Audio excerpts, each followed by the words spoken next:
हाँ जी। हमारा टॉपिक चल रहा है 12th क्लास का मानव स्वास्थ्य एवं रोग। इसमें हमने रोगों की शुरुआत की थी और पिछले काफी क्लासों में हमने रोगों के ऊपर चर्चा की थी। आज नेक्स्ट रोगों के ऊपर चर्चा करेंगे। तो एक बार मैं बता देता हूं कि हमने कौन कौन से रोग पढ़े हैं वापस। तो देखिए, सबसे पहले इस टॉपिक में हमने एक रोग पढ़ा था जिसका नाम था टाइफाइड। टाइफाइड, एक था निमोनिया,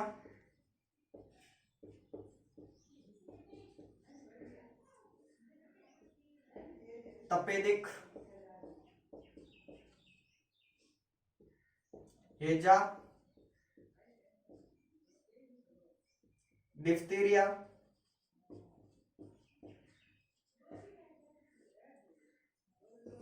और कल की क्लास में हमने 3 रोग और पढ़े थे जिसके नाम थे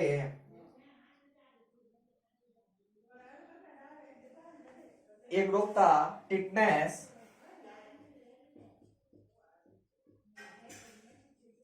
एक का नाम था काली खांसी,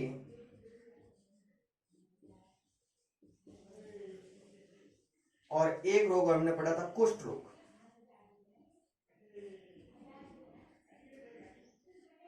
इन रोगों के ऊपर हमने चर्चा कर ली अभी तक। ठीक है, मतलब ये रोग हमने कंप्लीट पढ़ लिए हैं पिछली क्लासों में।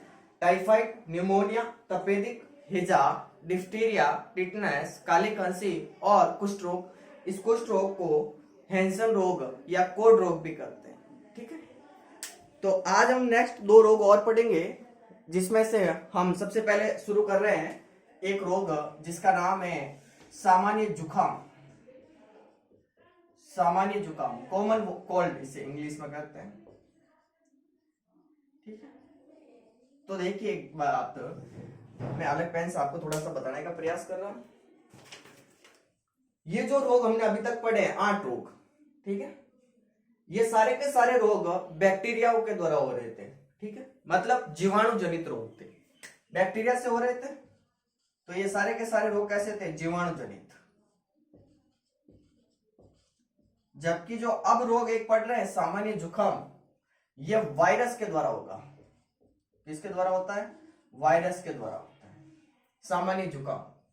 कॉमन कोल्ड इंग्लिश में कहते हैं, ये वायरस के द्वारा होता है। जबकि अब तक जो हमने रोग पढ़े हैं वो सारे के सारे बैक्टीरियाओं के द्वारा हो रहे थे। ठीक है, तो सामान्य जुकाम की बात करें तो सबसे पहले बात करें कि किसके द्वारा होगा, तो ये वायरस के द्वारा होगा। कौन से वायरस के द्वारा होगा? तो राइनो वायरस के द्वारा होता है। तो सबसे पहला बिंदु आप सभी को पता है, रोग कारक पढ़ेंगे किसके द्वारा होगा, तो रोग कारक आएगा इसमें rhino virus. Rhino virus, rhino virus, ये इसका रोग कारक है जिसके द्वारा सामान्य जुकाम होता है। ठीक है, फिर हम बात करें कि इस जुकाम के अंदर प्रभावित अंग कौन कौन से होंगे। प्रभावित अंग हमारे इफेक्टिव ऑर्गन, किस अंग को ये प्रभावित करेगा? तो जब भी हमारे शरीर के अंदर जुकाम होता है तो ये जो नाक होता है, इस नाक के अंदर की जो आंतरिक झिल्ली होती है ये प्रभावित होती है। ठीक है, और श्वसन तंत्र भी प्रभावित हो जाता है। तो सबसे पहले प्रभावित अंग में आएगी नाक, यानी नाक की आंतरिक झिल्ली। नाक की आंतरिक झिल्ली,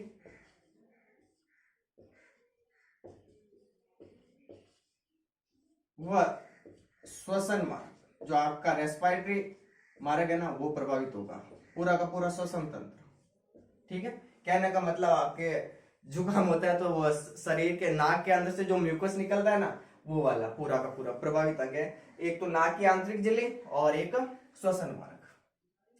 फिर जुकाम हो गया तो आपके अंदर कौन कौन से लक्षण दिखेंगे, तो सभी को पता है लक्षण के अंदर क्या क्या होगा। तो एक एक के ऊपर चर्चा करें। सबसे पहला लक्षण आता है इसमें, नाक में होने लगती है खुजली। नाक में खुजली, नाक में खुजली, या नाक के अंदर अजीब सी बेचैनी होने लगती है, नाक के अंदर है ना जलन होने लगती है, नाक में खुजली होने लगती है।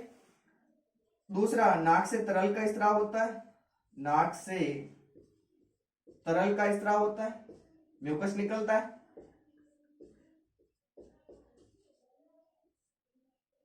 और क्या होगा, तो और आएगी खांसी। खांसी भी हो सकती है, सिर दर्द भी हो सकता है, हेड पेन हो सकता है, और थकान आएगी।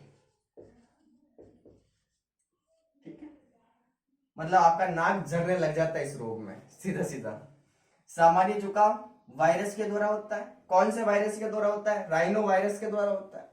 किसको प्रभावित करेगा? तो नाक होता है, उस नाक की आंतरिक झिल्ली और श्वसन मार्ग को प्रभावित करेगा। लक्षण क्या दिखेंगे? तो नाक में खुजली होने लगेगी, नाक से तरल का स्राव होने लगेगा, म्यूकस रिलीज होने लगेगा, खांसी होने लगेगी, सिर दर्द होगा, थकान आएगी। वह फैलता कैसे है? नेक्स्ट बिंदु आता है वह।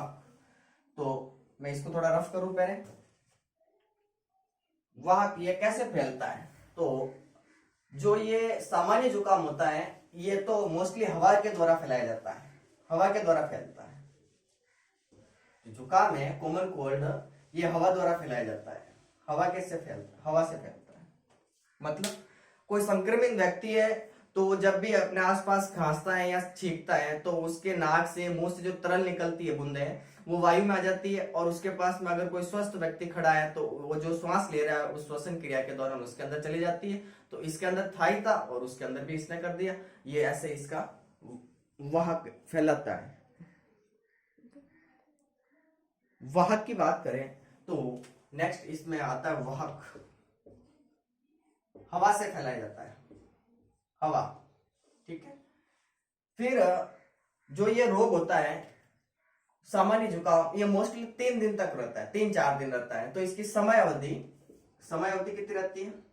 3 से 4 दिन समय अवधि रहती है इसकी, 3 से 4 दिन। तो ये बातें आपको इस सामान्य जुकाम में याद रखनी है कि जो जुकाम होता है ये एक वायरस जनित रोग है। कौन से वायरस के द्वारा होता है? तो राइनो वायरस के द्वारा होता है। शरीर के कौन से अंग प्रभावित होंगे? तो नाक की जो आंतरिक झिल्ली है वो प्रभावित होगी, और जो आपका श्वसन तंत्र है, रेस्पिरेटरी मार्ग है, वो प्रभावित होगा। लक्षण क्या दिखेंगे? तो नाक के अंदर खुजली होने लगती है या बेचैनी होने लगती है, नाक से तरल का स्राव होने लगता है, खांसी आएगी, सिर दर्द होगा, थकान आएगी, वह हवा से फैलता है। समय अवधि कितने दिन तक रहता है? मोस्टली सामान्य जुकाम 3 से 4 दिन। ये बातें आपको याद रखनी है। ठीक है, इसके बाद में हम एक रोग पढ़ेंगे अमीबाइसिस, जो एंट अमीबा हिस्टोलिटिका के द्वारा फैलाया जाता है। तो एक बार इतना नोट कीजिए आप, फिर शुरू कर रहे हैं अमीबाइसिस रोग। ठीक है, रफ कर लो। देखिए, तो जो 8 रोग हमने पढ़े थे, कौन कौन से? टाइफाइड, निमोनिया, तपेदिक, हेजा, डिफ्थीरिया, टिटनस, काली खांसी और कोढ़ रोग, ये सारे के सारे रोग जीवाणुओं द्वारा फैलाए जाते थे। अभी जो एक रोग पड़ा था सामान्य जुकाम, ये वायरस द्वारा फैलाया जाता था। लेकिन जो अब एक रोग पढ़ेंगे जिसका नाम है अमीबाइसिस, नेक्स्ट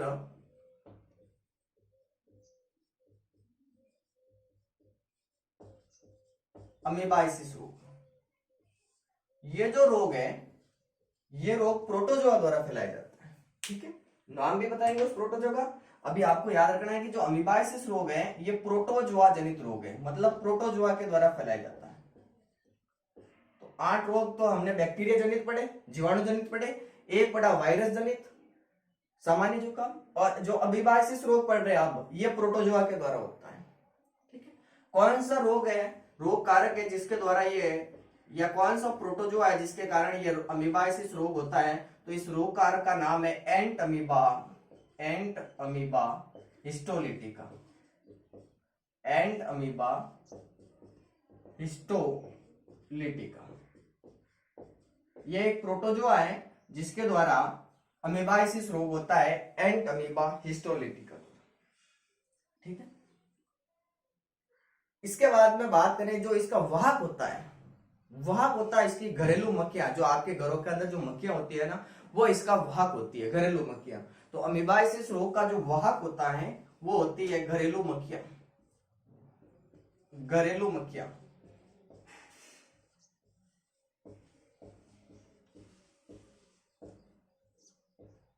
घरेलू मक्खियां इसका वाहक होती है। फिर ये फैलता कैसे? स्रोत क्या है इसके फैलाने के? स्रोत तो दूषित भोजन व जल से इसके स्रोत है, दूषित भोजन व जल। ये इसके स्रोत है फैलने के। ठीक है, इसके बाद में और बात करें तो ये जो अमीबाइसिस रोग होता है, अगर किसी के अंदर ये रोग हो जाता है तो उसमें कौन से अंग प्रभावित होंगे? तो इसमें आपका जो शरीर का जो पाचन तंत्र है, डाइजेस्टिव सिस्टम है, मोस्टली हम बात करेंगे आंत्र की, इंटेस्टाइन की, वो इसमें प्रभावित होगी। ठीक है, तो प्रभावित अंग, इफेक्टिव ऑर्गन, किसको ये प्रभावित करेगा? प्रभावित अंग। तो ये मोस्टली प्रभावित करेगा आपके डाइजेस्टिव सिस्टम को, डाइजेस्टिव सिस्टम, हिंदी में पाचन तंत्र कहते हैं, और पाचन में भी ये किसको प्रभावित करेगा? आंत्र को प्रभावित करेगा, इंटेस्टाइन को। ये बात आपको याद रखनी। ठीक है, अब जिसके अंदर ये रोग हो गया उसके अंदर कौन कौन से लक्षण दिखेंगे? तो लक्षण की बात कर रहे हैं। पहला, पेट में दर्द होगा, पेट में दर्द, पेट में दर्द होने लगेगा। दूसरा, दस्त के साथ रक्त आएगा, दस्त के साथ रक्त का।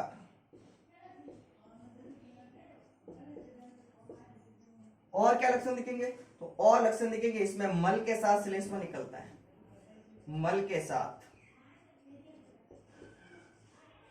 मल के साथ श्लेष्मा यानी म्यूकस रिलीज होता है, श्लेष्मा या म्यूकस स्त्रावित होता है।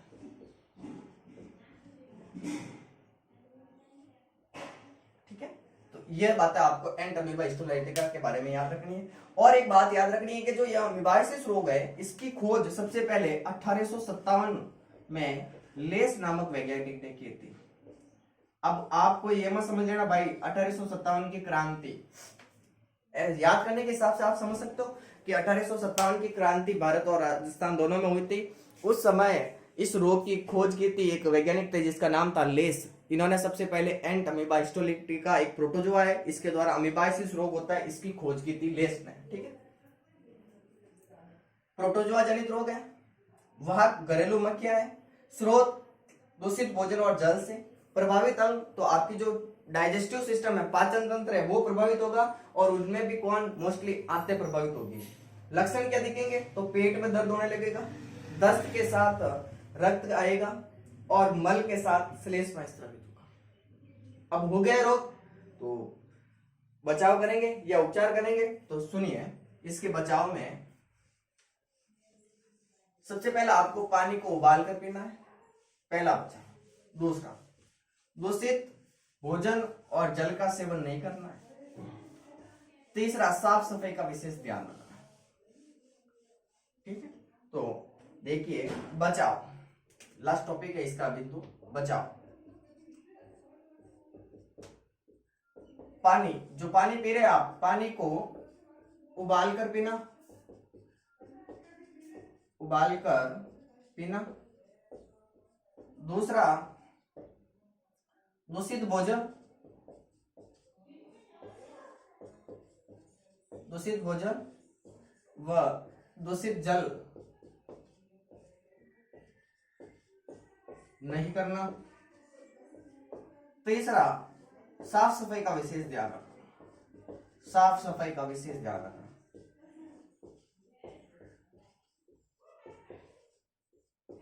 साफ सफाई का विशेष ध्यान रखना।